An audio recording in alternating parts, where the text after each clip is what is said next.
Donc je vais vous présenter un peu un aperçu général sur comment on peut réduire la complexité des réseaux de neurones, après avoir introduit un peu le contexte et l'impact de l'IA sur notre écosystème, sur notre environnement. Donc, alors je vais parler de complexité des modèles d'IA, notamment des réseaux de neurones, et leur impact, et puis quelques approches ou des familles d'approches pour la frugalité, pour l'inférence des modèles, et puis quelques mots sur le déploiement de modèles sur du matériel électronique. Donc, et une conclusion, bien sûr. Donc, comme vous savez, l'apprentissage automatique, c'est un outil vraiment très puissant dans beaucoup de domaines, utilisé pour beaucoup d'applications aujourd'hui. Et on a dans l'apprentissage, notamment le modèle qui est un peu dominant, ou la famille de modèles, c'est les réseaux de neurones profonds. Alors je ne fais pas que des réseaux profonds, mais c'est quelque chose qui est très, très dominant dans l'état de l'art et dans l'industrie. Donc comme vous savez, ça a besoin de beaucoup de ressources, de calcul et de mémoire. Je vais y revenir. Donc, il y a quelques années, il y avait une étude sur la complexité du modèle pour la classification d'images. Vous avez peut-être vu ce schéma-là, où la taille de ces cercles indique le nombre de paramètres. Et donc, on voit que, à l'époque, c'était au début du deep learning, on va dire, les chercheurs ou les data scientists, ils étaient plus intéressés à augmenter la précision des modèles, quelle que soit la complexité du modèle. Ça avait un petit peu changé par la suite, autour de, on va dire, 2016 et 2018, où on voit que on cherche toujours la performance, donc toute classification d'images, on est ici, mais on cherche également à réduire le nombre la complexité de calcul. Ici on flop, donc les points, je ne sais pas si c'est la même échelle, mais en tout cas les points sont devenus plus petits, donc on a des plus petits modèles, mais qui sont aussi puissants, aussi précis. Donc, alors, tout s'est accéléré avec l'avènement des grands modèles de langage, enfin des modèles de langage de manière générale. Et donc, il y a une croissance, on va dire, exponentielle en nombre de paramètres. Et c'est pire que ça, donc cette croissance, l'exponentielle c'est exponentielle, et même il y a une augmentation on va dire, de l'accélération. Donc, alors sur une échelle logarithmique, donc on change la pente en termes de nombre de paramètres. Et ici, donc on inclut les modèles de langage. On voit c'est des points rouges où on a donc plusieurs. Alors avant, on était sur plusieurs centaines, dizaines de centaines de millions de paramètres, et maintenant on est sur des milliards de paramètres. Donc on a un facteur 1000 à peu près qui s'est rajouté, plusieurs ordres de grandeur. Et maintenant on est même sur des billions. Alors faut savoir qu'ici les billions c'est des milliards. Et après, c'est dans des billions, billions français, je pense. Mais bon, bref. Après, c'est pas parce qu'il y a. Moi, je vais pas m'attarder trop là-dessus. C'est pas parce qu'il y a 1000 fois plus de paramètres que c'est 1000 fois plus gourmand pas en termes de mémoire, peut-être si, mais pas en termes de calcul. Donc c'est des calculs beaucoup plus rapides et beaucoup plus moins consommateurs en énergie pour ce type de modèle. Mais néanmoins, c'est très gourmand. Donc, voici quelques exemples qui datent de 2023, donc ça a beaucoup évolué depuis, mais c'est juste pour montrer qu'il y a des modèles de plusieurs centaines de milliards de paramètres maintenant. Et bigger is better.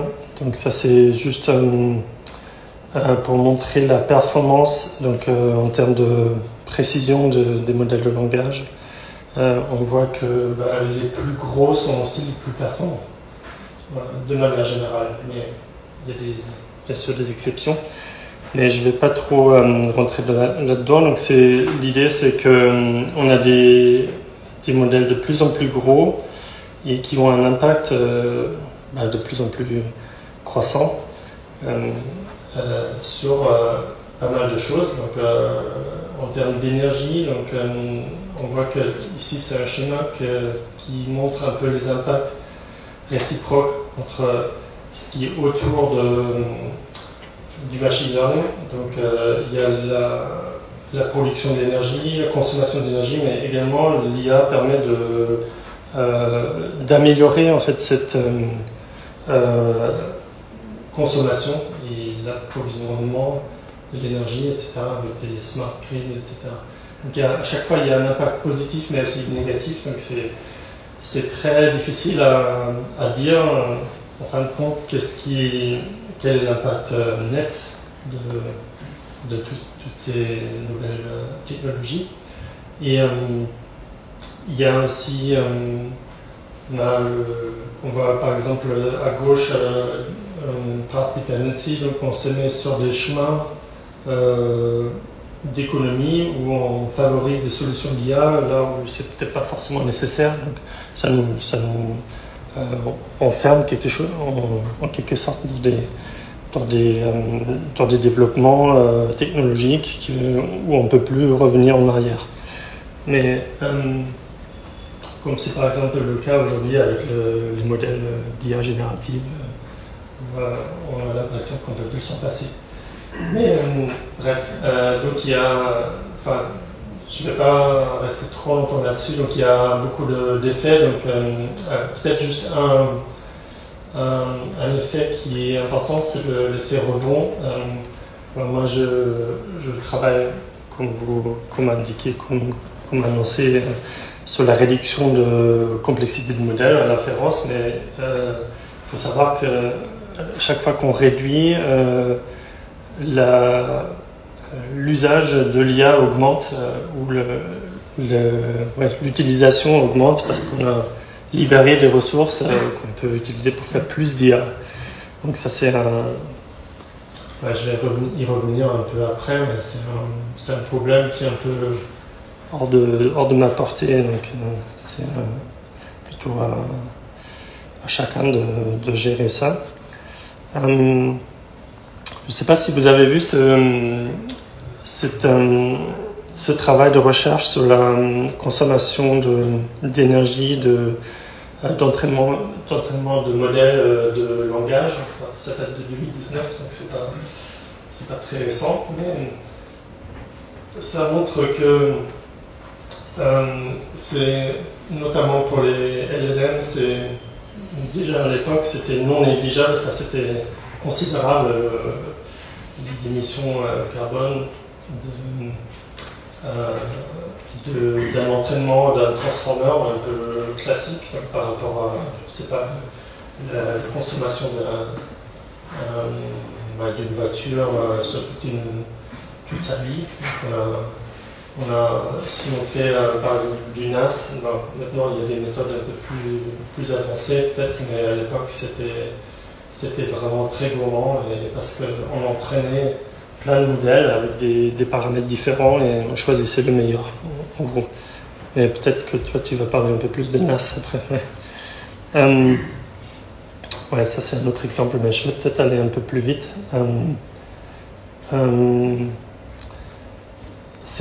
Cet exemple-là, je trouve intéressant parce qu'il montre que sur une application de données qui est ici la reconnaissance de paroles, on montre que si on veut augmenter la précision ou réduire l'erreur de prédiction, il y a une sorte de... il y a un moment où il faut dépenser une quantité démesurée de calcul et donc d'émissions de CO2 pour augmenter de manière marginale les performances. On voit ici par exemple à droite, il y a une amélioration de 0,37% qui fait doubler la consommation d'énergie parce que le modèle est beaucoup plus gros et donc il y a une dynamique un peu exponentielle dans ce type de modèle où pour augmenter leur performance il faut augmenter de manière exponentielle le calcul et les ressources. C'est une règle un peu... ça, je voulais juste évoquer cette étude de Facebook où il montrait des modèles, l'impact ou la consommation équivalent CO2 émissions CO2 de leur modèle de recommandation. Donc c'est les RN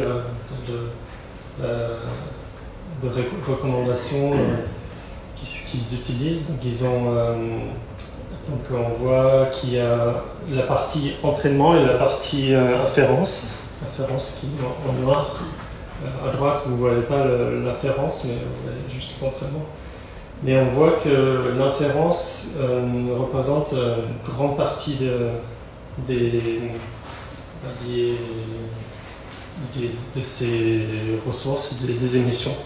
Donc, ce qui n'était peut-être pas le cas avant l'usage massif de l'IA, mais maintenant, surtout avec les LLM et les modèles grand public LLM, c'est l'utilisation et l'inférence qui représente la majorité des émissions. Donc, on parle beaucoup de l'apprentissage, mais c'est plutôt mineur parce qu'il y a une telle utilisation avec des milliards de requêtes qui fait que cette tendance-là. Donc pour finir un peu avec cette introduction, il y a évidemment il y a tout donc on a juste parlé d'apprentissage et d'inférence, mais il y a aussi tout ce qui est acquisition de données, production de données qui également nécessite des ressources, et puis le stockage de données. Et donc ça c'est pour un service d'IA. Et en termes de device, donc les dispositifs, on a plein d'émissions, de pollution à toutes les étapes. Donc, il y a l'électricité qui produit pour la production de l'appareil, son utilisation et puis pour sa fin de vie. Et à chaque fois il y a des émissions, etc. Donc, c'est notamment par exemple pour des appareils mobiles, et puis les portables, etc. La production de l'appareil a un impact non négligeable et très, très important par rapport à l'usage. Donc, alors une des pistes qui pourrait être une solution, j'ai mis une point d'interrogation, c'est éventuellement ce qu'on appelle le edge computing. Donc on pourrait se dire que au lieu de mettre tout le calcul sur des serveurs, dans des centres de calcul, on va plutôt le mettre sur des dispositifs mobiles, téléphones mobiles, des objets connectés, etc. Si on ne considère pas l'effet rebond, parce qu'on va utiliser de plus en plus d'IA, parce qu'on peut le mettre sur nos petits appareils. Mais en théorie, ça pourrait être une solution parce qu'on n'a pas on n'a pas ces connexions, enfin des transmissions réseau, et puis on est obligé de réduire la complexité des modèles pour qu'ils puissent tourner sur des petits dispositifs. Et donc, ouais, on est un peu, on va dire, on est plus obligé d'économiser des ressources et de l'énergie si on fait ça. Mais c'est très, on va dire discutable. Et mais c'est quand même une approche personnellement, qui m'intéresse parce que il y a d'autres avantages. Je sais pas si, ouais, je vais en parler après. Ça, c'était juste pour dire que le mot edge, ça signifie plein de choses. Donc, on a des appareils de plus en plus puissants quand vous allez à droite, et puis plus miniaturisés à gauche et plus personnels, comme donc ici on a des NVIDIA Jetson qui sont couramment utilisés dans l'IA embarquée, par exemple, dans des robots, des drones, par exemple. Et puis il y a des microcontrôleurs un peu tout à gauche, où les gens commencent à mettre de l'IA également. Ouais. Et puis un peu au milieu, vous avez tout ce qui est mobile, un téléphone mobile, voiture. Là aussi, il y a du edge computing. Ouais, donc l'idée, c'est de réduire la consommation d'énergie, mais aussi les infrastructures comme les réseaux, maintenance de serveurs, etc. Ouais, peut-être il y a un aspect scalabilité, passage à l'échelle, et on n'a pas besoin de trop de réseaux. On peut exécuter des modèles en local, et surtout on a des avantages au niveau de privacy, vie privée, parce qu'on peut traiter des données sur des petits appareils locales sans envoyer des données privées. Ouais. Alors je vais passer à la partie approche pour la frugalité. Donc la première question qu'il faut se poser, c'est est-ce qu'on a besoin d'IA voilà, pour un problème donné, et aussi quelle est la précision attendue. Okay, donc ce que j'ai dit tout à l'heure, donc si on veut augmenter la précision, il faut beaucoup plus de calculs, de ressources, et il faut aussi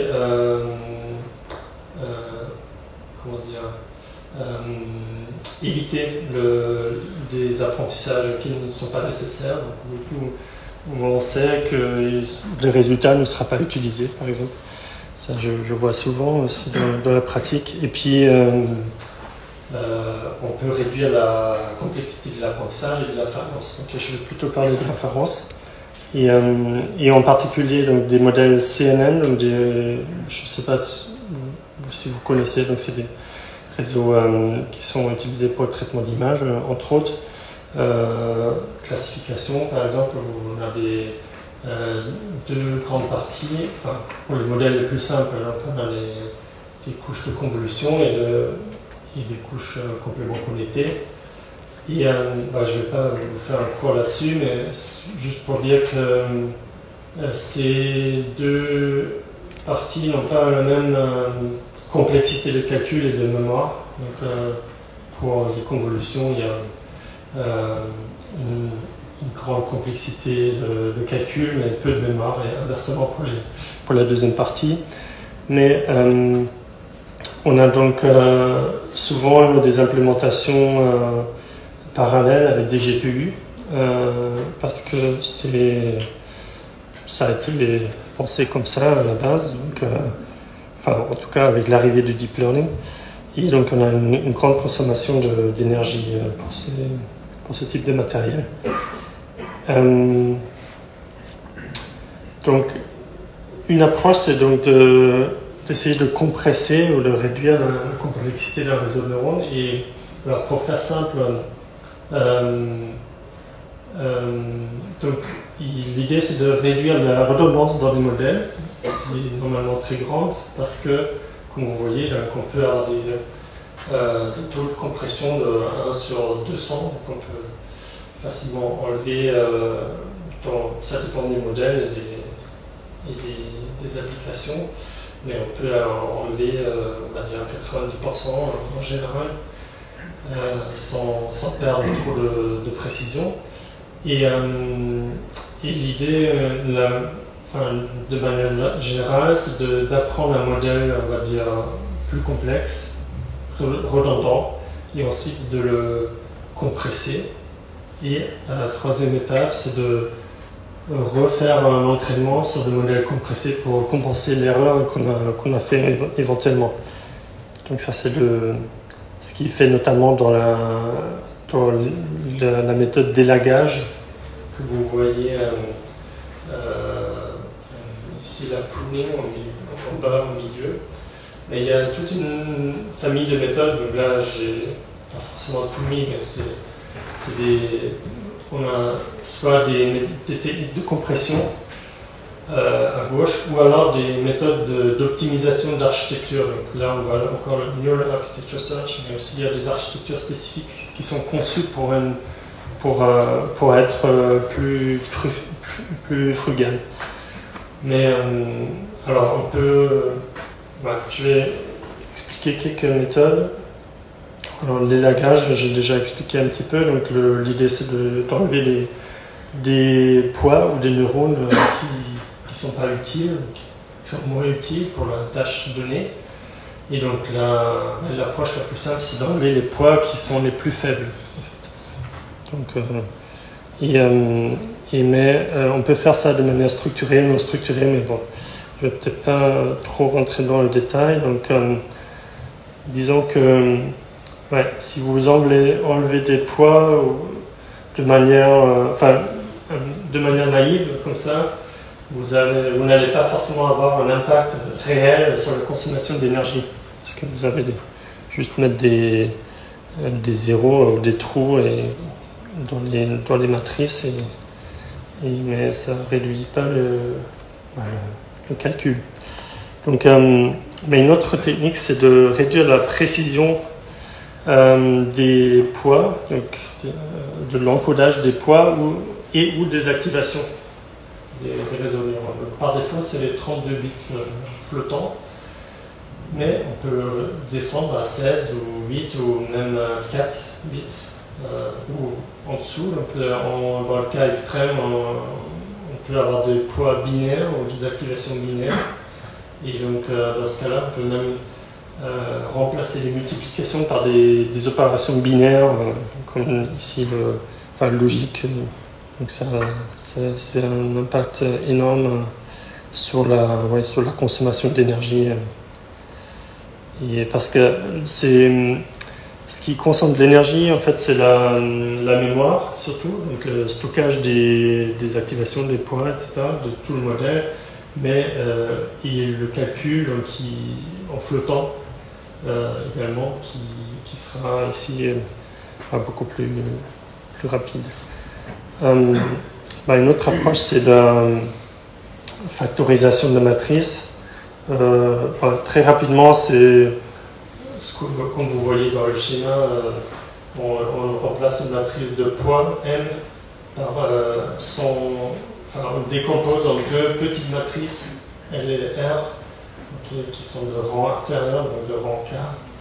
Et comme ça, donc ça c'est un exemple en 2D, mais on peut le faire en 3D, comme dans un réseau de neurones convolutif. Et donc comme ça on peut économiser 2 à 3 fois de mémoire, et on peut aller de 1,1 jusqu'à 2 fois plus vite, un peu à la bouche comme ça. Donc il y a des résultats comme ça. La dernière famille que je voulais mentionner, c'est la distillation de connaissances, knowledge distillation, où vous avez peut-être entendu parler, donc, qui est une technique qui est couramment utilisée aussi pour les LLM, parce qu'elle est très facile, on va dire, à mettre en place, et elle est très générique, et enfin, elle a plein d'avantages, parce qu'elle peut être combinée également avec d'autres techniques comme la quantification ou les langages. Et donc l'idée c'est d'entraîner un modèle élève, on va dire student, à partir d'un professeur ou enseignant, donc un teacher, où le student il va être entraîné à imiter les sorties du teacher. Okay. Donc ça se fait par cette combinaison de deux fonctions de cours, cross-entropie pour la classification et une autre fonction un peu auxiliaire qui essaie vraiment de limiter la distribution des sorties.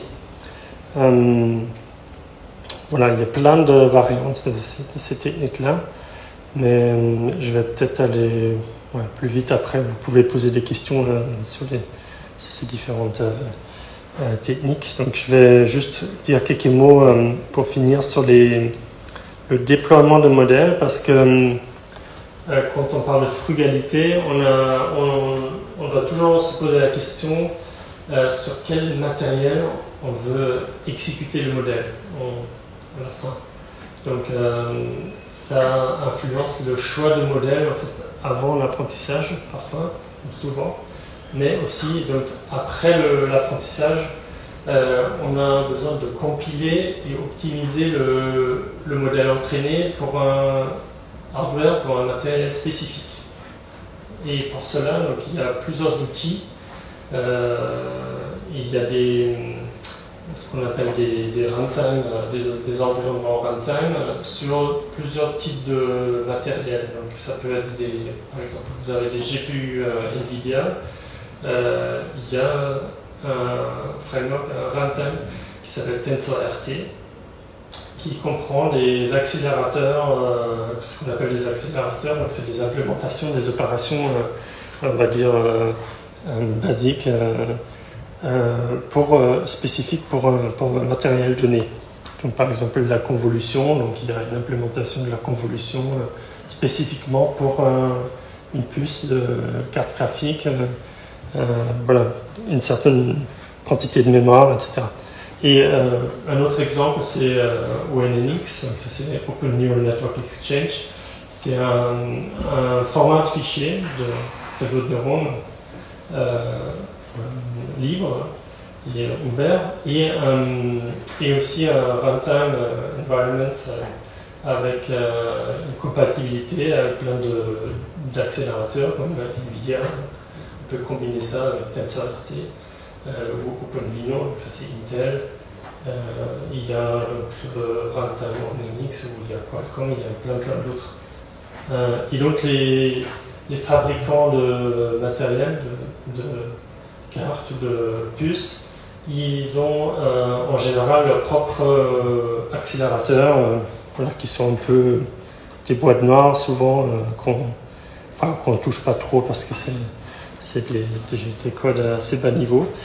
Et juste un mot sur les workflows. Bon, je ne vais peut-être pas trop parler de ça. Donc on peut, juste pour, donc il y a des workflows qui sont très dépendants de ces outils que vous choisissez, des frameworks. Donc si vous travaillez avec ONNX, vous avez un certain workflow. Si vous travaillez avec TensorRT, vous avez un workflow de la conception ou l'entraînement du modèle jusqu'à son déploiement. Donc on voit un peu dans mes slides après. Donc ici c'est TensorRT. J'ai pris un schéma de leur site. Donc là vous pouvez entraîner un modèle avec ce que vous voulez. Donc, PyTorch par exemple, et après vous pouvez le convertir en ONNX, optimiser avec TensorRT et puis exécuter avec TensorRT. Ou ici On peut faire à peu près la même chose ici, sauf qu'on ne va pas l'exécuter sur TensorRT, mais sur un runtime de PyTorch qui s'appelle TorchScript. Voilà, donc on a un peu utilisé d'autres choses. Ouais, donc il y a un module d'optimisation intégré dans le TensorRT qui s'appelle Model Optimizer. Et puis il y a un autre framework qui s'appelle TIAO, c'est plus pour des modèles de vision, modèles de fondation. Donc, voilà. Ouais. Mais je ne vais pas trop rentrer dans le détail. Donc juste pour lister quelques autres frameworks qui pourraient, pour le déploiement, donc il y a Apache TVM. Alors personnellement, je ne l'ai jamais utilisé, mais c'est juste pour vous montrer. Donc vous pouvez en entrée utiliser plein de types de modèles que vous avez déjà appris, donc PyTorch ou Keras, TensorFlow, etc. et Mixnet. Et après, il y a ce qu'on trouve dans à peu près tous les frameworks de déploiement, c'est cette architecture en couche. Vous avez un langage un peu intermédiaire donc, qui s'appelle IR ici, et puis des backends qui nécessitent une compilation. Donc on voit par exemple LLVM, c'est un compilateur.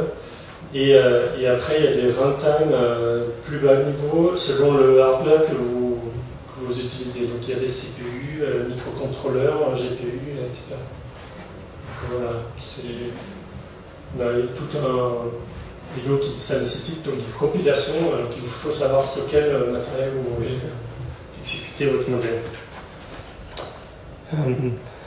Un autre que je trouve bien, mais que je n'ai pas utilisé non plus, mais il s'appelle Edge, Eclipse Edge. Donc c'est open source et en fait ça a été développé par le CEA, donc CEA List. Et voilà, c'est open source et en tout cas cette partie-là, c'est open source. Et il y a beaucoup de hardware possible. Donc, là, j'ai juste mis l'écran de famille, mais donc des microcontrôleurs, des CPU, GPU, NPU, donc c'est des Neural Processing Units, ou alors FPGA.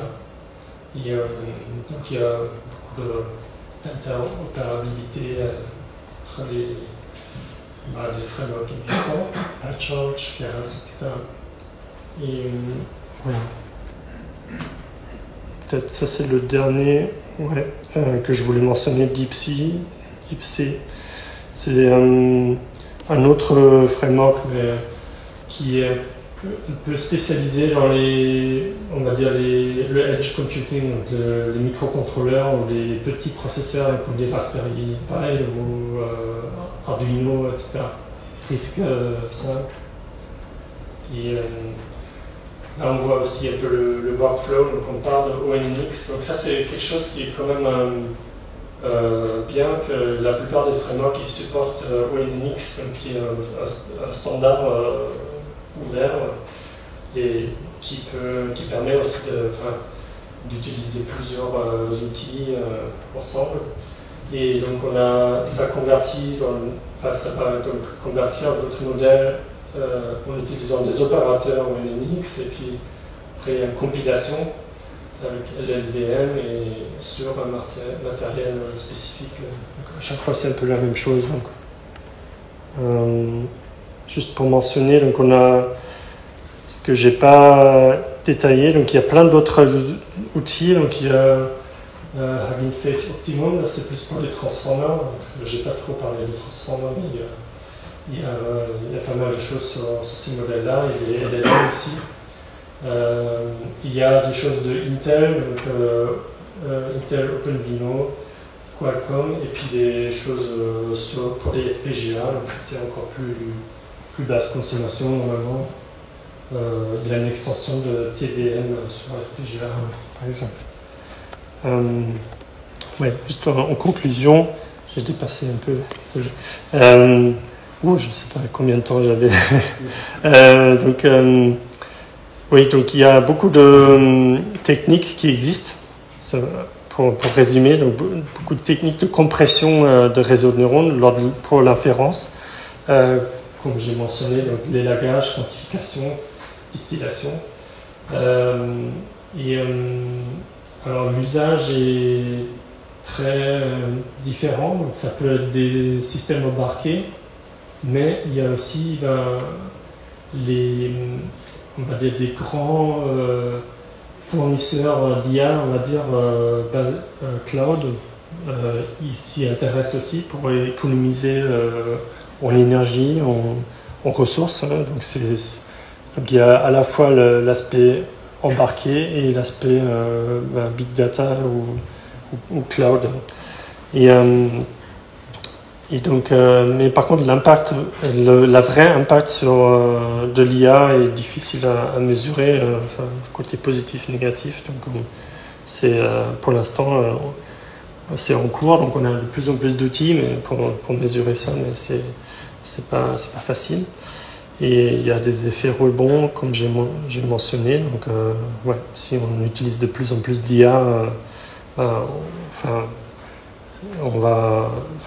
disons que si on réduit les modèles et les besoins en ressources, on pourra en mettre plus.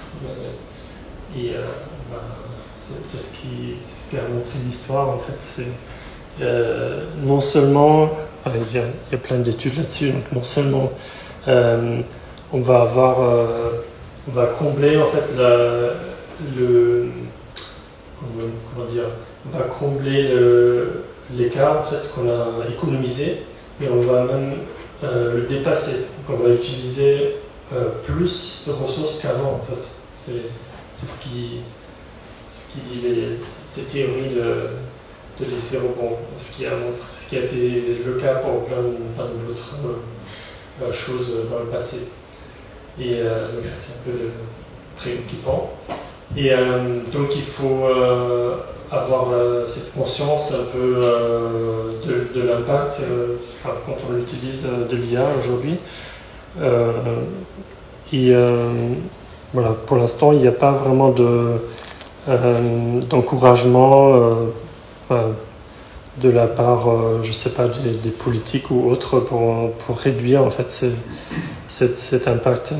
Donc en général, donc dans les médias ou dans on va dire le grand public, on a plutôt une image positive de l'IA et que c'est un outil qui nous aide et qui aide à résoudre nos problèmes, donc y compris le changement climatique. Mais donc, ce qui est inquiétant aussi, c'est l'accélération de ce que j'avais évoqué un peu au début. Donc en fait, avec ces techniques de compression ou de réduction, on ne peut pas rattraper l'accélération qui se passe en ce moment en termes augmentation d'utilisation de ressources. D'accord. Donc cette accélération est trop forte. Et c'est pour ça, la dernière ligne, donc il faut plutôt penser à réduire l'usage, donc c'est ce que j'appelle sobriété, mais il y en a qui intègrent ça dans le concept frugalité, donc c'est plutôt en plus de réduire, en fait, en plus de rendre les modèles plus efficients, il faut aussi réduire leur usage ou leur utilisation. Voilà, c'est tout pour moi. Merci.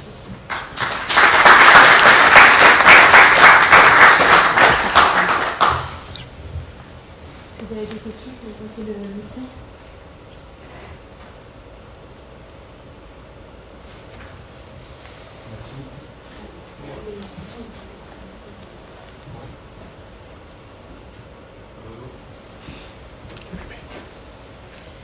C'était.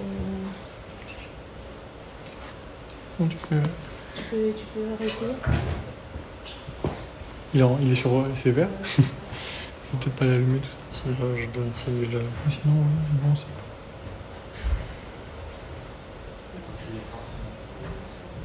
Allô ? Ouais. Ah, c'est bon. Super, merci pour cette présentation. Vous parlez de sobriété. Moi, je me pose la question, quand je suis face à une problématique, est-ce que je dois utiliser un modèle ou est-ce que je dois utiliser un algo plus traditionnel ou je ne sais pas trop comment dire. Est-ce que vous auriez des pistes un peu justement pour éviter d'utiliser de l'AI pour rien, entre guillemets quelle grande question se poser en fait est-ce que c'est clair? Oui, alors, comme j'ai évoqué au début, tout dépend quelle performance ou quelle précision vous attendez. Donc ça dépend un peu du cas d'usage. Et peut-être que Rodolphe en parlait un peu, parce que tu as plus la vue entreprise aussi. Donc il y a des entreprises, c'est compliqué parce que c'est leur compétitivité qui est en jeu. Ils veulent avoir le meilleur modèle possible. Mais d'autres, c'est pas forcément nécessaire. Donc, dans ce cas-là, il vaut mieux utiliser quelque chose de plus léger. Mais le problème pour les entreprises, je vois aussi, c'est que réduire un modèle, s'ils veulent faire ça eux-mêmes, on va dire, au sein de l'entreprise, ça a un certain coût, donc coût de développement, etc. Ça prend du temps.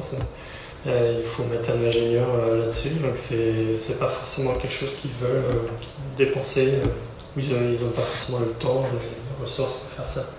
Donc il n'y a pas de... souvent il n'y a pas de gain ou économique associé à ça. Donc, en général, les entreprises sont très intéressées par tout ça quand il y a un avantage économique. Et c'est par ce côté-là qu'on peut le vendre en général, parce qu'ils économisent des temps de serveurs, cloud, etc. Donc, ils peuvent vendre peut-être leurs services moins chers après. Donc, voilà.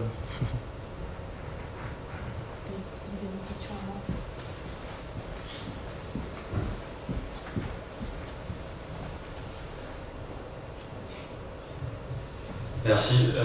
Je voulais apporter juste une précision, déjà pour dire qu'en fait, en termes de frugalité, on est déjà responsable à peu près de 40% des émissions de token, ne serait-ce que par politesse. Salman l'avait révélé, quand on dit merci à un modèle et qu'il régénère, derrière c'est des tokens et de l'énergie perdue. Quand on fait une recherche Google, maintenant on a des encarts avec de l'IA.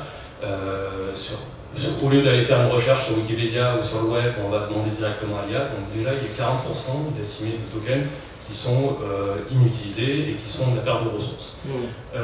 Au-delà de ça, vous n'avez pas défini la métrique pour évaluer la frugalité. Alors surtout, vous parlez de l'inférence, mais on peut prendre le paradigme. Et ma question, c'est est-ce que quand on fixe une puissance de calcul ou en termes d'énergie ou de CO2 émis, de voir quelle est la précision des modèles. Et là, vous avez parlé de distillation, de quantisation, vous n'avez pas parlé forcément de MOE, de l'approche agentique, avec des modèles plus petits, on arrive à avoir des meilleurs résultats, des MCP qu'on parle récemment. Donc toutes ces choses-là, en fait, amènent à une frugalité. On a des modèles plus petits, et on arrive à conserver avec d'autres méthodes une précision. Donc là, c'était ma question, c'était un peu plus, quelles sont vos métriques dans votre approche. Sur l'inférence, donc je ne peux pas vous questionner sur la totalité, mais voilà. J'aurais aimé que vous parliez un peu plus de comment vous évaluez la frugalité dans cette approche. Merci. Alors, moi, personnellement,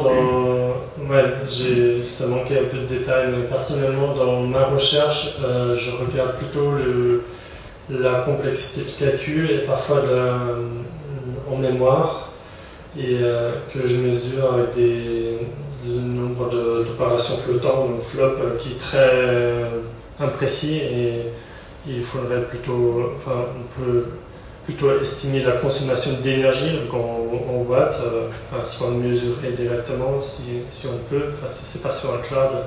À ce moment-là, pardonnez-moi. À ce moment-là, un modèle qui est vide et qui est juste un algo sera beaucoup plus frugal que n'importe quel IA qui a plusieurs milliards de paramètres. Ouais. Oui, donc il y a aussi, certains qui s'intéressent à quelle, je sais plus la métrique, combien de précision par watt on peut faire. Ça, vous avez peut-être vu ça. Donc c'est quelque chose un peu qui met en lien en fait la précision avec la consommation d'énergie pour faire vraiment l'efficience en fait, d'un algorithme. Parce qu'il y a toujours la plupart du temps il y a un compromis en fait, entre ces deux. Mais effectivement, donc il y avait un autre aspect dans notre question, donc j'avais pas précisé ou présenté. Actuellement, je ne travaille pas sur ces techniques-là parce que bon, c'est quelque chose qui est relativement mature. Je travaille plutôt sur des modèles qu'on appelle dynamiques, donc je pense que c'est ce que vous vouliez dire avant, c'est-à-dire utiliser des modèles qui s'adaptent, qui adaptent la complexité aux fonctions de besoins. Donc si par exemple, si on parle de LLM, donc ce que font déjà en fait les grands, les GAFAM, donc quand la requête est simple, ça va utiliser moins de ressources qu'un prompt qui est très complexe, qui a plein de tokens. Donc ça peut être fait par routage, mais il y a aussi des modèles un peu différents. Il y a aussi la notion de mixture d'experts dans les LLM, par exemple, qui est maintenant dans plein de modèles comme Mistral ou Gemini, où on n'utilise qu'une partie du modèle en fait, lors de l'inférence, donc la partie experte par rapport au prompt qu'on donne.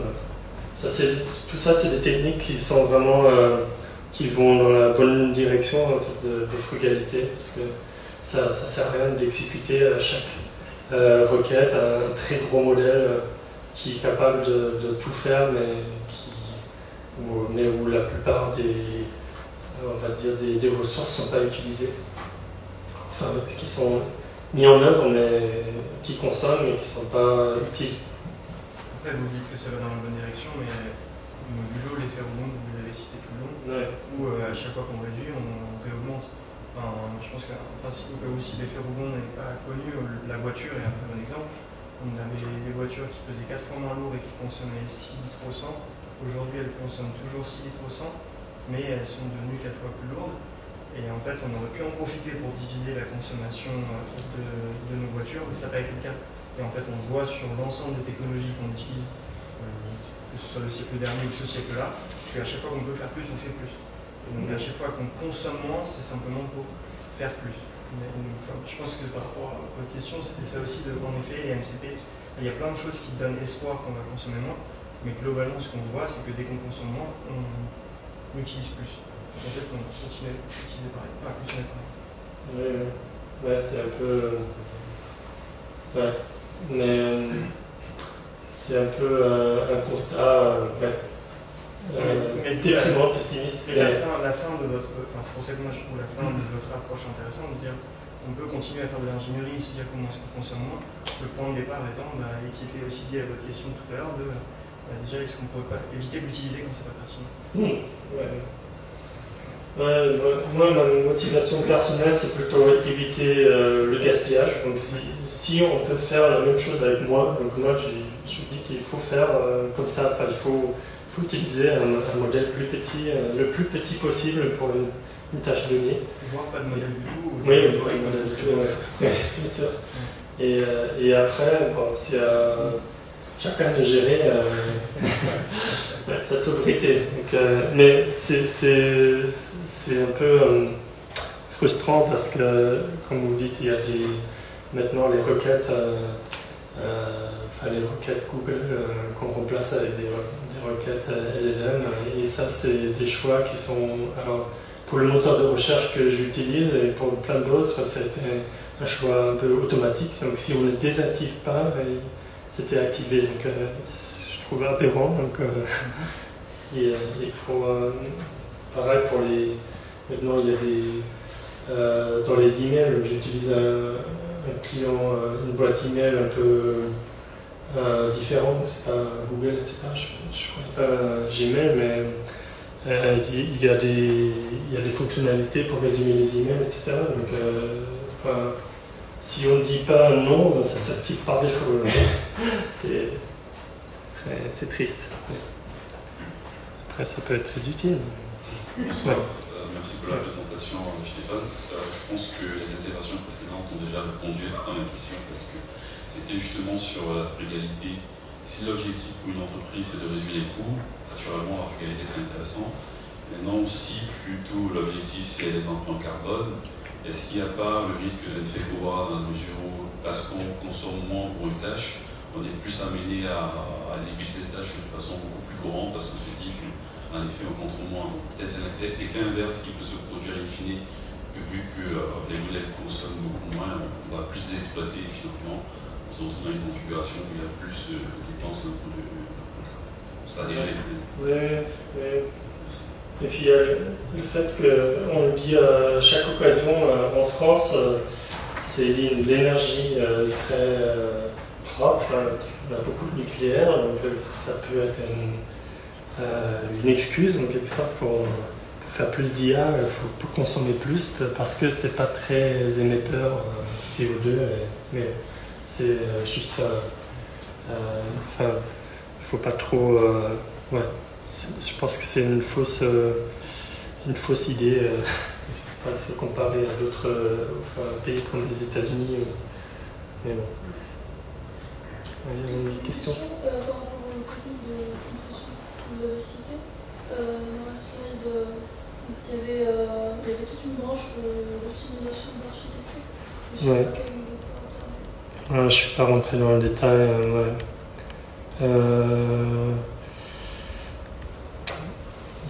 Les architectures spécifiques, tout ça. Ouais, donc, j'en ai pas parlé, donc il y a des techniques un peu spécifiques, c'est un peu long à expliquer. C'est en gros, vous avez sur les CNN par exemple, vous avez des architectures type MobileNet, etc., qui sont conçues pour être un peu plus efficaces. Ou peut-être EfficientNet, ou des choses comme ça.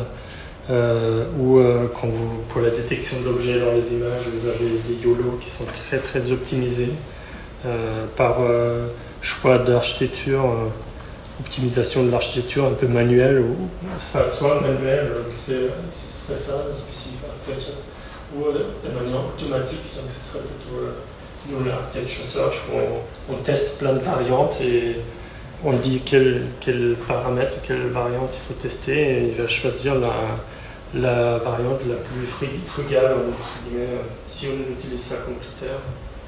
Donc ça c'est... Mais comme j'ai évoqué, c'est des méthodes qui sont très gourmandes en énergie en général, mais s'il y a beaucoup d'utilisation après du modèle, ça peut valoir le coup. Voilà, moi je vous parlais de l'IA frugale au niveau de la data et de l'entraînement.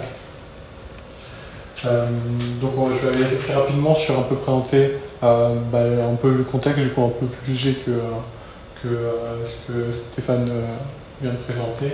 Et je vais un peu parler rapidement de la dynamique des réseaux de neurones, histoire de... Je pense que ça va être intéressant de se rendre compte qu'est-ce qui se passe dans un réseau de neurones, pour essayer de voir comment on peut travailler un peu aussi les réseaux de neurones en général et expliquer un peu pourquoi les architectures différentes existent, etc. Ça va être assez sommaire. Ensuite, je vais passer assez rapidement sur les deux différentes parties et je finirai un peu sur différents enjeux, que ce soit un peu global, mais aussi spécifique au hackathon. Voilà.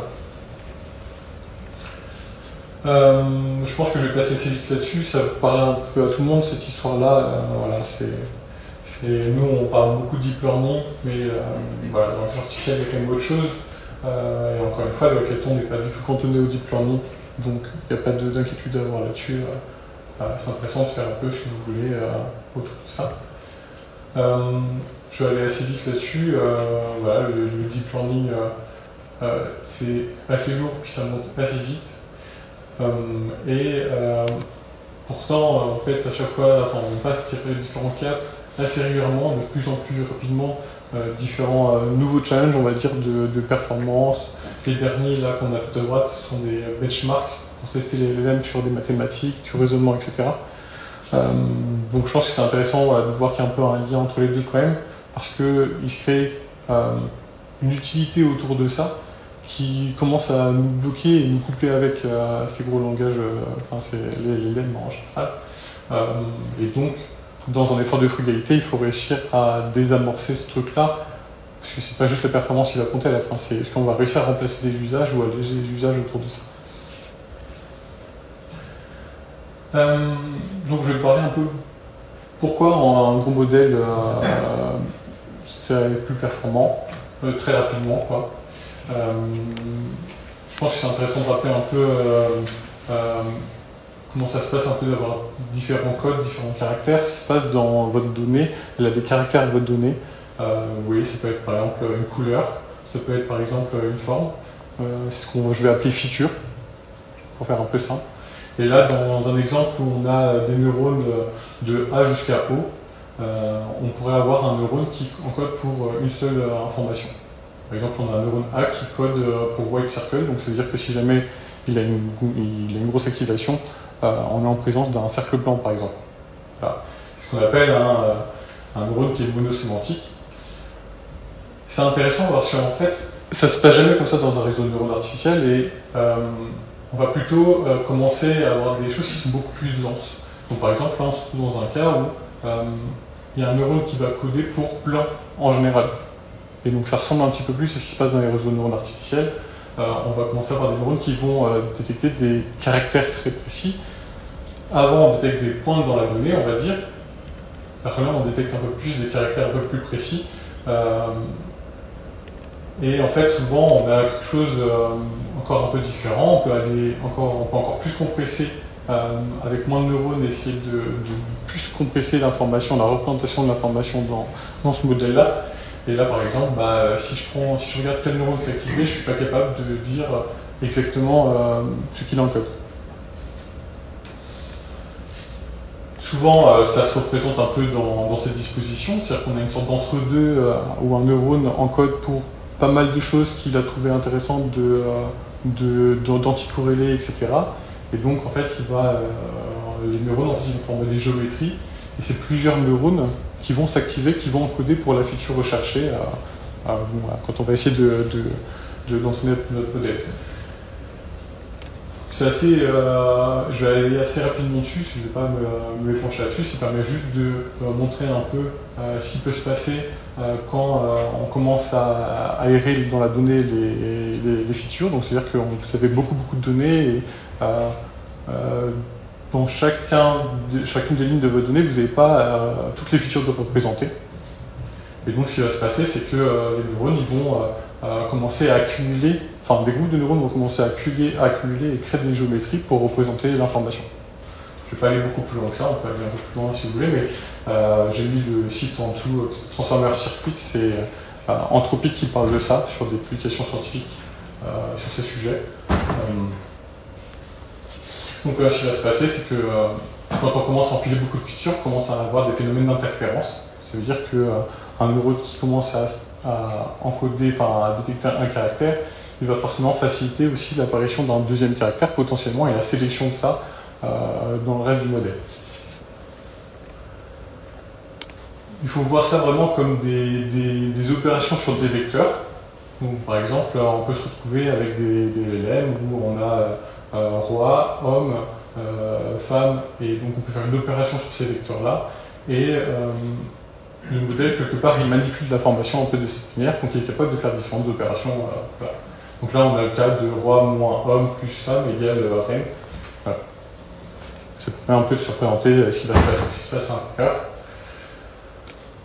Donc, il y a un peu de la théorie qui se pose autour de ça pour venir dire qu'un modèle parfait a un neurone qui encode une feature, mais il n'arrive jamais ce modèle-là, et donc, il n'arrive jamais. Il y a des moments où il arrive, ça existe, pour les petits problèmes, etc., mais pour les gros problèmes, comme le langage en général, etc., on n'a pas ce genre d'informations.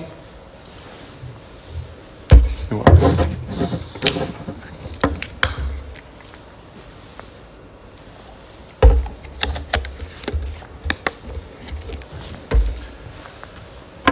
Et donc ce qui va se passer, c'est que les features qui ne sont pas intéressantes ne sont pas représentées par le modèle, et à partir de ce moment-là, on peut se rendre compte assez bien que la taille du modèle compte là-dessus, c'est-à-dire que plus notre modèle est gros, plus la dimension, ce que je présente ici, c'est que plus notre modèle, plus il y a de neurones, plus il y a de dimensions pour représenter l'information, et donc plus émerge, plus les features sont représentées, et aussi du coup des features plus complexes, qui sont un peu plus subtiles à percevoir dans la donnée.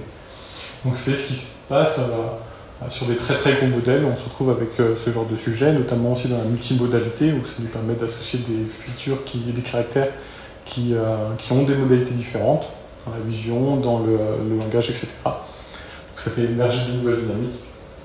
Mais par contre, ce qui se passe, c'est que on connaît tous des intelligences qui consomment quand même beaucoup moins que ChatGPT.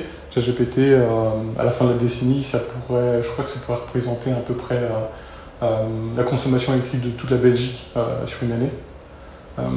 Mais en fait, quand on prend un être humain, il ne consomme pas du tout autant, et il est quand même intelligent, l'être humain.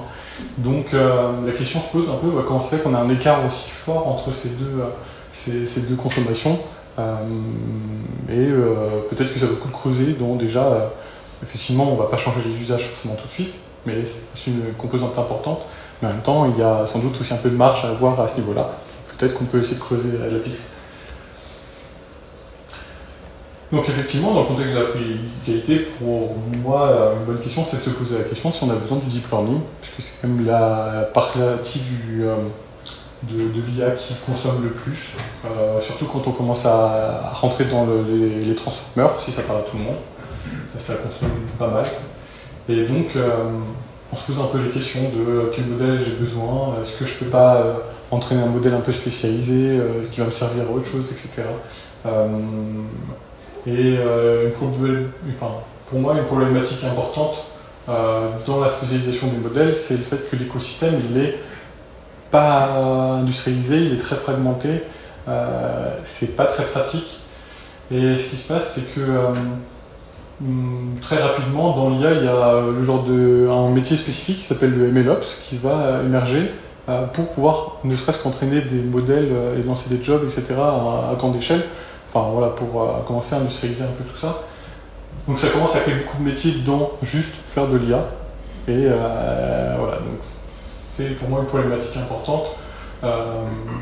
L'écosystème de l'IA est pas facile. Je pense que ça peut être une piste déjà assez intéressante de créer un peu de la vue, permettre un peu d'améliorer les opérations, les travaux des data scientists, notamment en entreprise, etc., ne serait-ce qu'en travaillant sur la partie écosystème et interopérabilité entre tout ça. Donc pour ceux qui sont concernés par le hackathon, j'ai repris un peu, je ne sais pas si vous connaissez un peu la notion d'effective altruisme. C'est l'idée que être altruiste, c'est plutôt une bonne chose.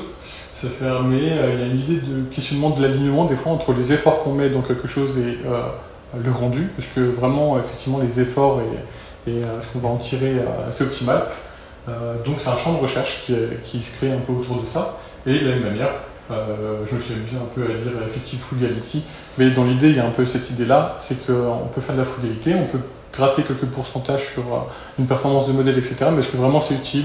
Est-ce que c'est pertinent? Est-ce que ça s'insère? Est-ce que ça va être adopté et utilisé par tout le monde?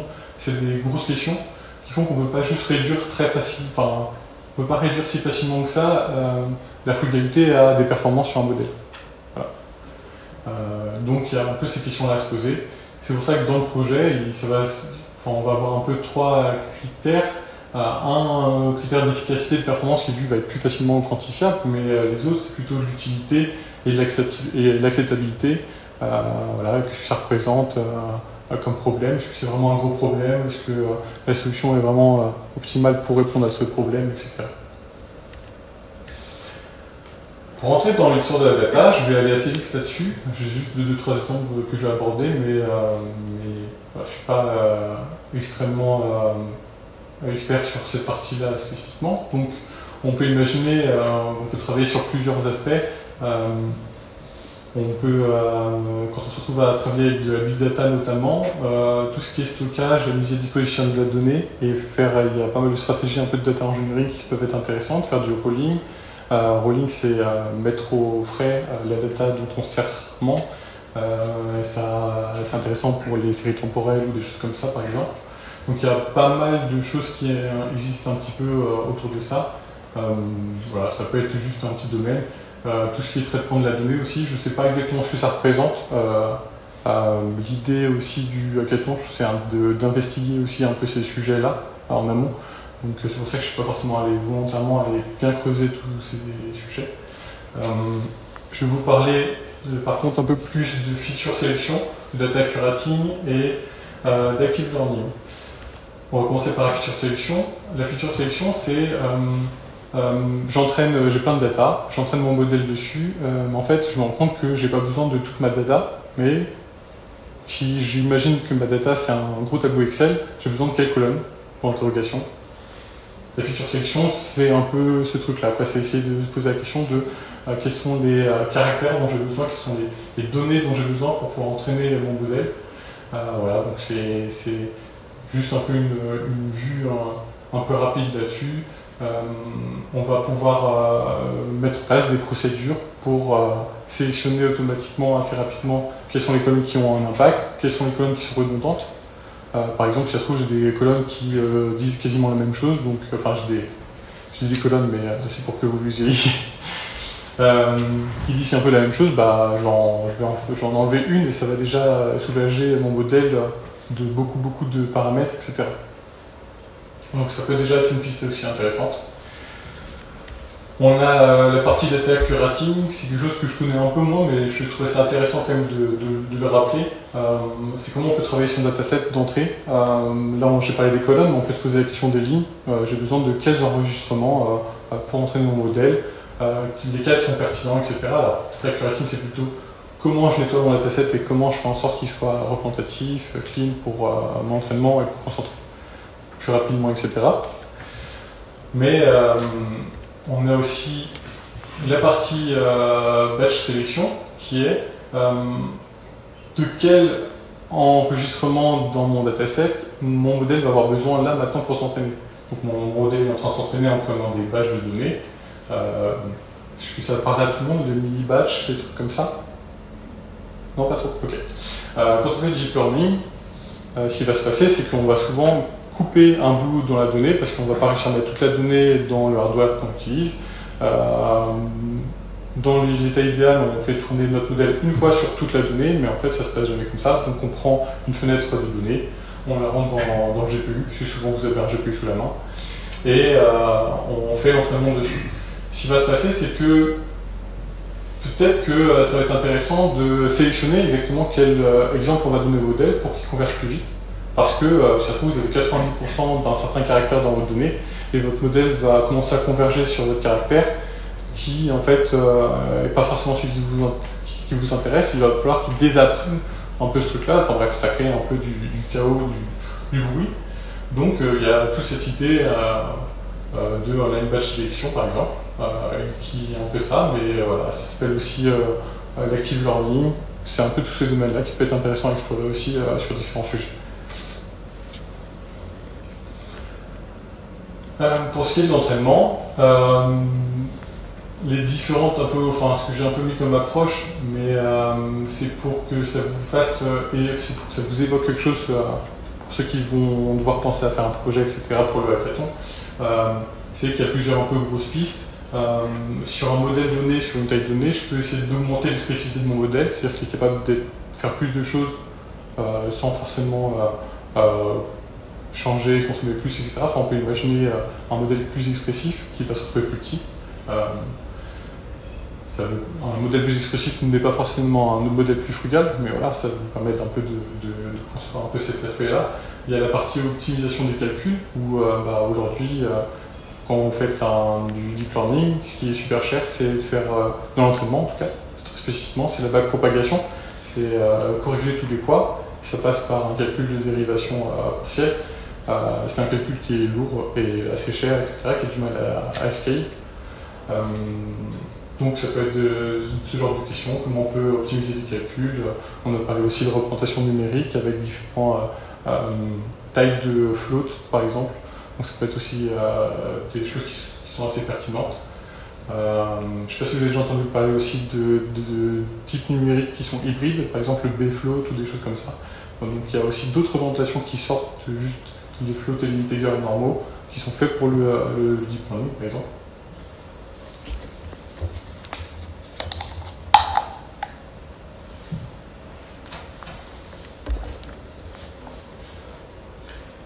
Et enfin, juste réduire la durée d'entraînement. On a vu juste à l'instant un exemple avec du batch sélection, mais ça a déjà un impact d'essayer de réduire le temps des entraînements et automatiser aussi d'autres choses. Donc pour aller rentrer un peu plus dans l'idée, là je vais parler d'abord des neurones et essayer de monter un petit peu en termes de complexité. Je vais passer neurones, modèles, et un peu entraînement, on va dire processus d'entraînement. Mais à la base, un neurone, c'est un neurone artificiel, c'est ce qu'il y a à droite. L'idée, c'est de faire du mimétisme avec ce qu'il y a à gauche, qui est un neurone biologique.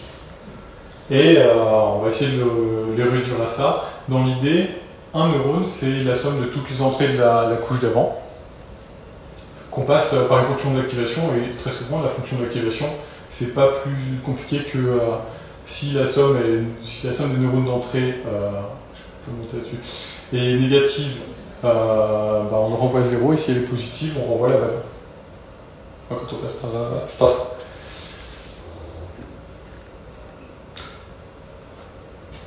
Donc on a à partir de ce moment-là, on a plusieurs endroits où on peut essayer de travailler. On a la partie fonction d'activation. Un exemple très récent de fonctions d'activation qui ont été développées, c'est les Cosmograph Arnold Network. Je ne sais pas si vous avez déjà entendu parler de cela. Ça permet d'avoir beaucoup moins de neurones, étant donné que les neurones sont beaucoup plus expressifs. Je suis volontairement pas rentrer trop dans le détail, mais les fonctions, en fait, au lieu d'apprendre les poids directement avec ces neurones-là, on va plutôt apprendre des fonctions d'activation. Donc, en fait, ce que je vous avais montré là, c'est plutôt ça, et on va essayer d'apprendre différentes fonctions d'activation. Et voilà, pas sans rentrer forcément dans le sujet, ça augmente beaucoup l'expressivité du réseau de neurones, et potentiellement, on peut. Je sais pas, j'ai pas regardé exactement, mais on peut se retrouver avec beaucoup moins de neurones pour résoudre une tâche complexe. Donc ça peut être une piste, par exemple, ce genre de choses. On a au niveau du neurone plusieurs typologies, on peut imaginer plusieurs choses.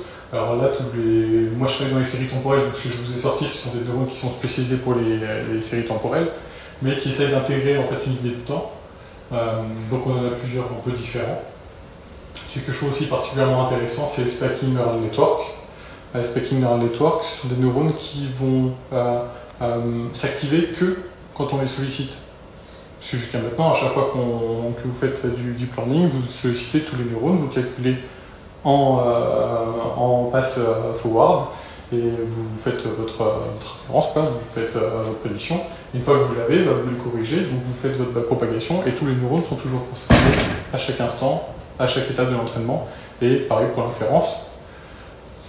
Donc les Stacking Neural Network ont cet intérêt de n'activer que les neurones qui sont concernés, qui vont recevoir des informations et qui vont passer même d'ailleurs seuil d'activation. Donc c'est-à-dire que si jamais ils reçoivent une information, ils ne vont pas forcément s'activer seulement si ils dépassent leur seuil d'activation. Et ils ont aussi le mérite de pouvoir être exécutés sur du edge computing dont on a parlé. Et donc ils vont... en général, je crois qu'on a des ordres de grandeur assez intéressants en termes de performance, d'efforts à fournir pour l'inférence, etc. Mais aujourd'hui, la complexité, c'est qu'on ne sait pas trop les entraîner, les Stacking Neural Network. On a essayé de remettre la backpropagation dans les Stacking Neural Network. Et ça marche. Enfin, c'est peut-être pas la meilleure approche, la plus scalable possible, plus facile à mettre à l'échelle. Sinon, ce qui est un peu plus connu, c'est les différentes architectures. Donc d'une certaine manière, je vais essayer un peu de le traduire un peu comme ça, mais c'est d'essayer d'hybrider vos neurones avec des fonctions mathématiques qui vont venir créer des couches, etc. Qui vont venir s'intercaler avec vos couches de neurones. Je ne vais pas rentrer dans le détail, mais dans l'idée, les convolutions, on a un peu cette idée-là. On va intégrer des couches de pooling, etc. entre différentes couche de réseau de neurones. Dans l'idée, je vois un peu comme ça, c'est d'alléger, d'éviter d'avoir besoin que le réseau de neurones, comment dire, pour que le réseau de neurones en fait, se soulage d'avoir à apprendre à faire un lien entre certains caractères, certaines features. Ça va permettre d'un peu d'alléger, on va dire, cette partie-là. En l'occurrence, ici, ça va même réduire la dimension, mais en général, on a un peu cette idée-là dans les transformers, par exemple, avec la partie attentionnelle. C'est faire des liens entre des positions, l'attention en général. Donc, le réseau de neurones, ça lui soulage d'avoir besoin de travailler sur la totalité de la donnée, de leur position, enfin, comment dire, l'activation de tous les neurones, etc. par rapport à ça. Cette géométrie, il n'a pas besoin de l'acquérir, si on le fournit mathématiquement. Je ne sais pas si je suis clair quand je dis ça, mais voilà. Donc on a d'autres exemples comme les réseaux de neurones récurrents, les LSTM avec une idée de gating, qui est une sorte de mémoire, etc. Mais ça, c'est des exemples un peu historiques. Aujourd'hui, on a des choses un peu plus récentes que vous pourrez aller consulter si ça vous intéresse. Il y a les RWKV qui sont des LLM qui n'ont pas de système d'attention, qui repartent sur des réseaux, enfin sur une idée de récurrence. Ça peut être assez intéressant à investiguer comme sujet. On a toute la partie Neural Radiance Field, je ne sais pas si vous avez vu ça, je ne suis pas rentré spécifiquement dans le détail, mais ça permet de, si je ne me trompe pas, de segmenter des objets dans une image ou des choses comme ça, d'avoir une représentation spatiale d'un objet. Voilà, c'est pas forcément mon champ de prédilection. Pareil pour il y a des choses un peu récentes aussi que j'ai pu voir passer, c'est les transformers appliqués au visuel, donc le visual perception transformer. Mais voilà, l'idée est un peu toujours là, c'est est-ce que j'ai besoin d'un modèle pour régler absolument tous mes problèmes? Et dans l'idée, je pense que ce qui peut être intéressant aussi, c'est de travailler sur toutes ces parties industrialisation et permettre de créer des modèles assez petits directement, qui sont optimisés, qui répondent suffisamment aux problèmes, tout en étant assez efficaces. Donc la première étape, c'est la recherche d'hyperparamètres. Je vous ai mis un lien sur un GitHub de la recherche Google qui explique un peu quelle démarche on peut avoir quand on entraîne un réseau de neurones artificiels. Donc ils vont passer par qu'est-ce qui est important, qu'est-ce qui va bien transférer. Parce que ce que vous allez faire souvent quand vous entraînez un réseau de neurones artificiels, c'est que vous allez d'abord lui apprendre l'entraîner par exemple sur pas beaucoup de steps, parce que vous avez testé plein de modèles différents, plein d'architectures. Enfin, c'est possible que vous fassiez ça. Souvent, on a tendance un peu à faire ça. Et ce qui va se passer, c'est qu'à un moment donné, il va falloir l'entraîner sur une longue période. Et tous les paramètres que vous avez sélectionnés en amont ne vont pas transférer forcément sur un apprentissage long terme. Donc, ce playbook-là, comme ils appellent, est super intéressant pour un peu passer en revue tout ça. Je pense que ça peut valoir le coup de consulter ça pour quand on se pose la question de deep learning. Et de la même manière, on a quelques librairies, on a Rail, on a Kubeflow, qui vous permettent de faire cette partie recherche automatisée d'hyperparamètres, etc. Je n'ai pas les hyperparamètres, mais ce que ça parle à tout le monde, les hyperparamètres, ce sont les couches, nombre de neurones, les fonctions d'activation, ça peut être un peu tout ce que vous pouvez imaginer pour configurer un modèle.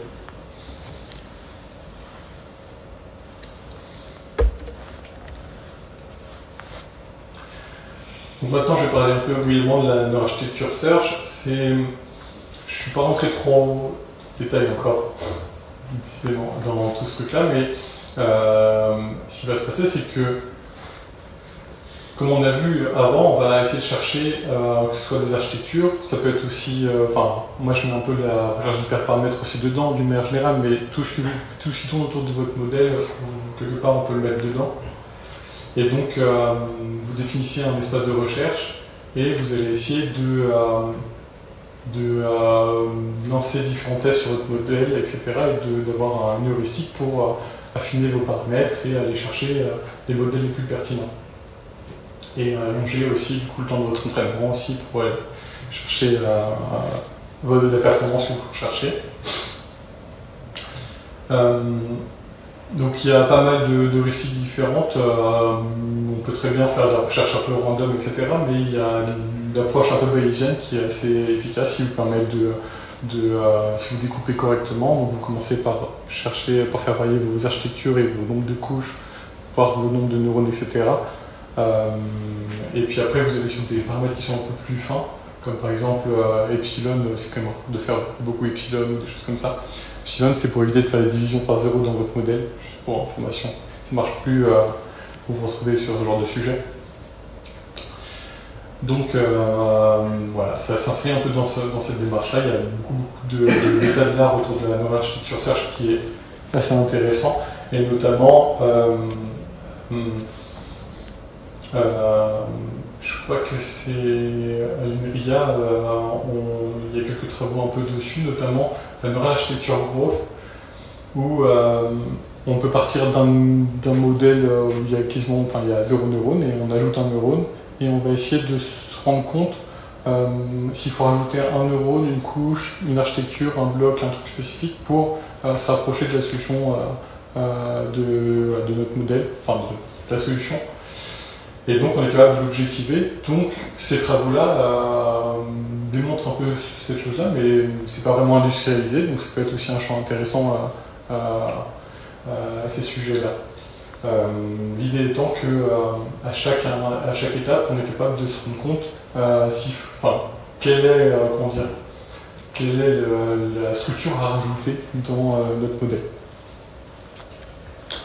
Je crois que le chercheur qui travaille dessus s'appelle Guillaume Charpia, c'est ça. Donc c'est super intéressant si vous voulez aller voir ça. Moi je vous ai mis deux pistes parce qu'on a parlé beaucoup de deep learning. Dans l'idée, ce qui se passe, c'est que ce que je disais tout à l'heure, c'est qu'il y a un sujet d'optimisation de calcul, mais je ne vais pas rentrer dans le détail.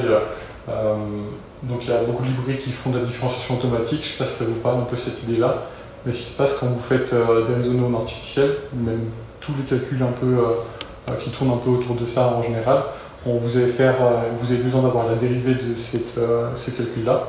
Vous allez créer une sorte d'arbre d'opération, et l'autograde, ce qui va permettre de faire la différenciation automatique, va essayer de compiler déjà ce calcul-là, mais aussi d'en trouver la dérivée pour pouvoir faire la backpropagation, la correction, etc. Donc il y a pas mal de façons de régler le problème, et il y a pas mal d'états de l'art aussi qui se passent un peu autour de ça, parce que c'est la partie un peu qui peut être un peu lourde pour calculer les gradients. On a une idée de densité aussi, comme je disais tout à l'heure. Votre réseau de neurones il est souvent complètement connecté. Et on a vu aussi qu'avec le pruning, on pouvait se passer de beaucoup de connexions et beaucoup de neurones.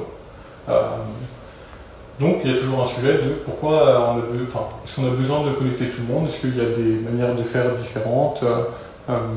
Est-ce qu'il y a des choses un peu plus intelligentes à faire autour de ça?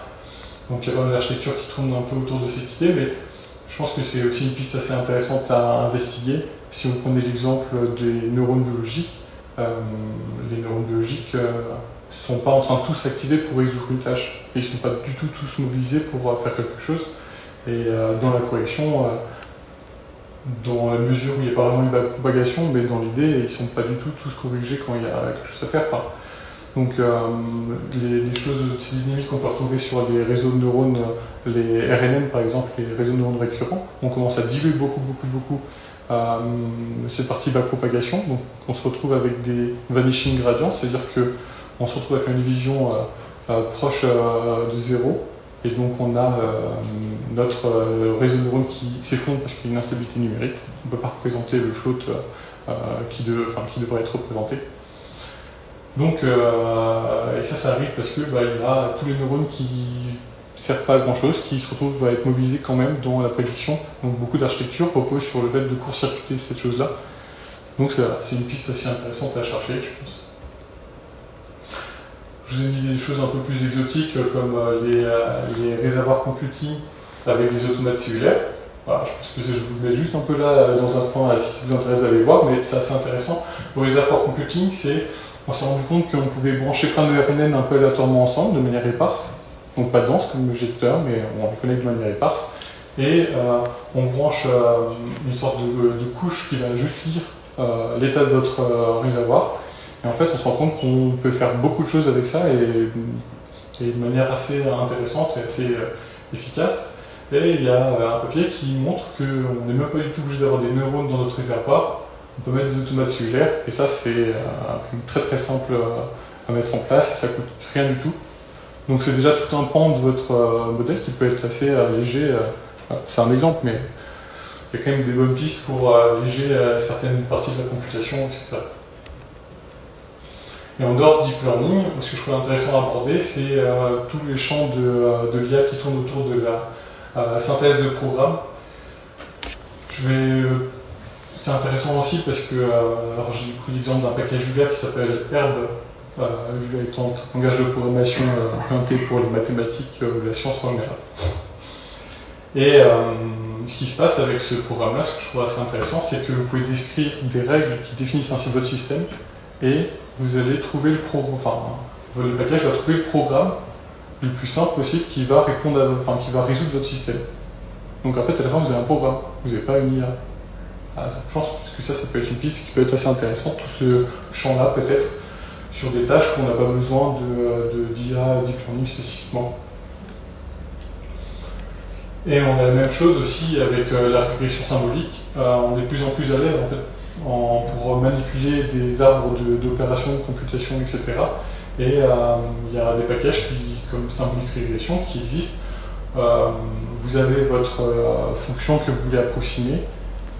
Ce package-là va essayer de trouver l'arbre d'opération qui va permettre de résoudre votre équation. Voilà. Vous n'avez pas besoin de trouver tout seul vous la résolution de votre équation. En gros, l'arbre va essayer de l'approximer, alors ça vaut ce que ça vaut. Mais voilà, c'est intéressant, peut-être tout ce champ de recherche aussi en général. Si c'est pas forcément super industriel aujourd'hui, ça peut quand même avoir le coup de surveiller un peu et de regarder un peu ce qui se passe autour de ça. Pour venir un peu sur les enjeux, pour rappeler un peu, effectivement, la consommation des IA est de plus en plus importante, et le problème c'est que c'est compliqué de venir dire à une entreprise qu'il faut qu'elle consomme moins, surtout quand elle en voit l'usage. Souvent ce qui va tenir avant même la consommation et la consommation énergétique, l'émission de CO2, tout ça pour une entreprise, c'est un peu une idée de compétitivité, une idée d'utilité. C'est est-ce que ça va nous permettre d'avoir une solution qui résout pas mal de problèmes. On a aussi cette idée d'IA générale à ce niveau-là. C'est quand même pratique d'avoir une seule IA pour faire plein de trucs. Donc une grosse question de la frugalité, c'est comment on fait pour remplacer des usages, pour essayer d'avoir un modèle plus performant, mais comment on arrive à démocratiser des solutions qui sont frugales. Donc voilà, donc une des pistes évidemment c'est de dire qu'on peut essayer de réduire la consommation des IA, et notamment en essayant peut-être de passer aussi par des programmes qui sont un peu générés, spécialisés, et des IA qui sont spécialisés aussi. Voilà, tout ça fait partie un peu de l'industrialisation. Je pense que c'est intéressant d'investiguer aussi le sujet de l'industrialisation de l'écosystème de l'intelligence artificielle. Pour ce qui est de la partie utilité, il y a toujours cette idée de vous avez votre problème, on arrive à répondre de manière mesurée au problème, parce qu'on a besoin d'utiliser un très très gros modèle pour résoudre un petit problème qui ne demande pas grand chose. Voilà, donc c'est pour ça, je parlais d'industrialisation tout à l'heure, on a un peu cette idée-là. Donc la grosse question c'est comment on peut industrialiser. Je pense que l'industrialisation permet aussi de la démocratisation des usages et d'être un peu plus spécifique sur comme c'est possible, comme c'est facile maintenant d'entraîner un modèle spécifique, ou comme les pipelines existent déjà, je vais directement utiliser ça, ça va être tout aussi bien. Plutôt que d'utiliser ChatGPT pour je sais pas, savoir que mon image c'est une image de chien, ce qui peut paraître aberrant, mais ça peut arriver. Voilà. Pour la partie hackathon, sur vos projets, le sujet est libre. L'idée pour le hackathon, c'est de réaliser un POC. Donc, c'est quand même de faire quelque chose qui tourne à la fin du week-end. Mais ce qui serait bien, c'est que vous arriviez à venir avec une idée de sujet. Tout le monde n'est pas obligé de venir avec une idée de sujet. Les groupes seront entre 3 et 5 personnes. Donc, s'il y a une personne sur 4 qui a une idée de sujet, c'est parfait, quoi. On se retrouve plutôt bien là-dessus. Donc, c'est pour ça qu'on ne veut pas aussi vous noter sur juste parce que le modèle est plus performant et plus efficient qu'un autre modèle. Parce qu'on pense que ça n'a pas beaucoup de sens d'être juste là-dessus. Donc il va falloir que les projets démontrent que non seulement ils sont efficients en termes de consommation, d'émissions, tout ça, mais qu'ils aient une utilité et qu'ils aient un potentiel d'acceptabilité véritable. Faut que vous arrivez à vous rendre compte que vous allez pouvoir remplacer des solutions qui existent déjà, ou en tout cas que ça va servir, que ça devient intéressant de s'en servir. Parce que sinon, si vous faites un modèle qui est 2% plus performant que quelque chose d'autre, mais qui résout 10 fois moins de problèmes, il ne sera jamais utilisé. Enfin, c'est un risque. Et voilà, pour souligner, il y a des notations, il y a un prix, il y a quelques petits prix au niveau du hackathon, mais rien de bien faramineux. Donc il n'y a pas une idée de compétition forte à avoir.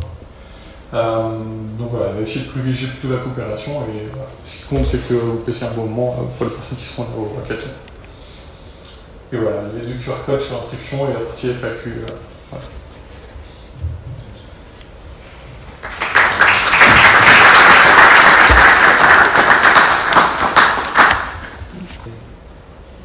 Comment faire évoluer des modèles, notamment, on voit aujourd'hui avec les LLM, ils ont une durée de vie assez courte parce que déjà ils s'améliorent, donc on a des meilleurs modèles, mais il y a aussi des données qui arrivent, des données récentes qui veulent intégrer des actualités sur la politique ou autre.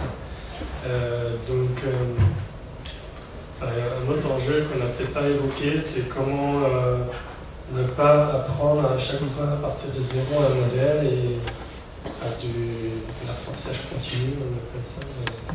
C'est un domaine qui est peu investigué, j'ai l'impression, en tout cas pour les élèves. Je ne sais pas comment.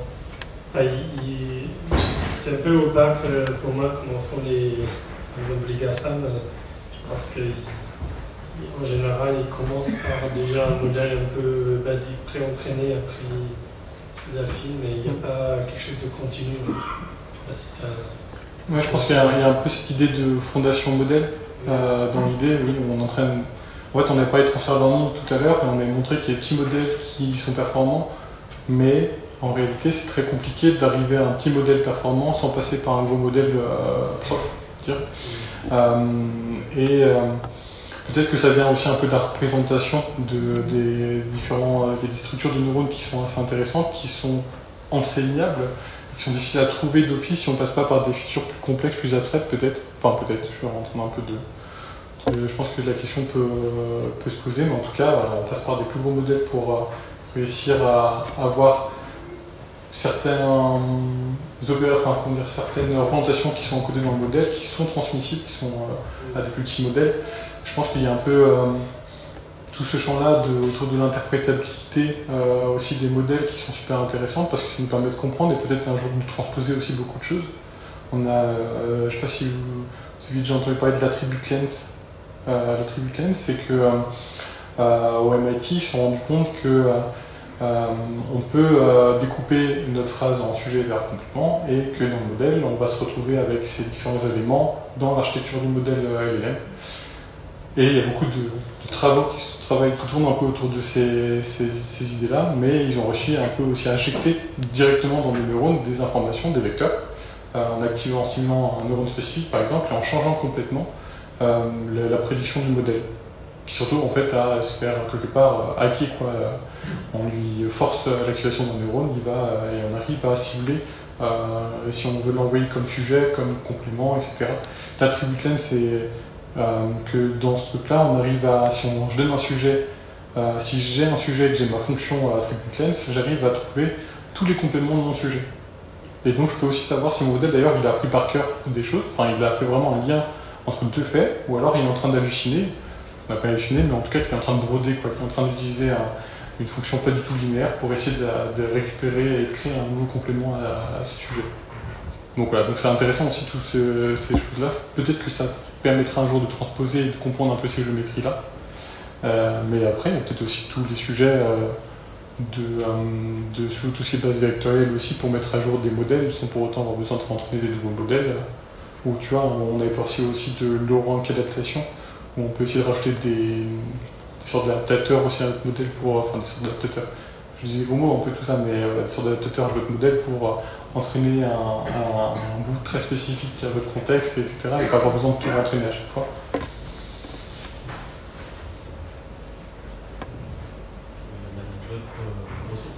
Aujourd'hui, on sait surtout que Bali fait ça, et les premiers à avoir fait ça dans l'artificiel, c'est DeepSeek, c'est-à-dire le modèle, un modèle un peu à la judge, et cette donnée aussi est avalée et resynthétisée pour pouvoir donner au modèle fondation.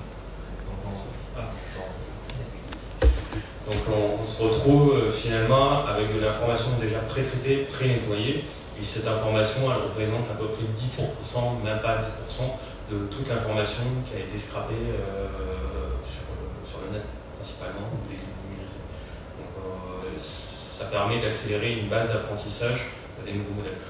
On suppute une fois encore que OpenAI fait ça, en tout cas DeepSeek, eux, l'ont dit officiellement, et Mistral aussi s'y est mis depuis une bonne année.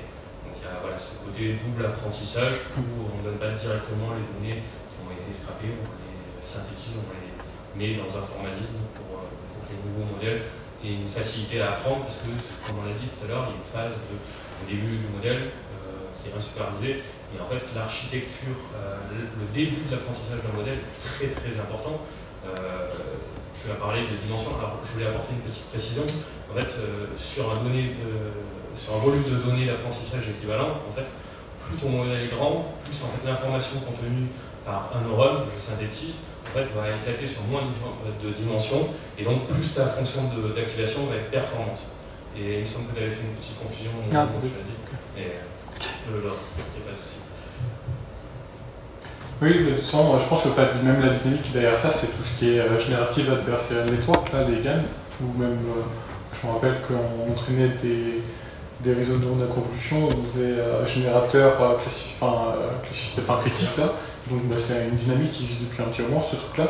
Si on se rendait compte que entraîner un réseau de neurones qui génère des images, c'est bien de ne pas directement lui donner des vraies images, c'est de l'entraîner un critique en même temps, qui va toujours un peu avoir d'avance sur lui.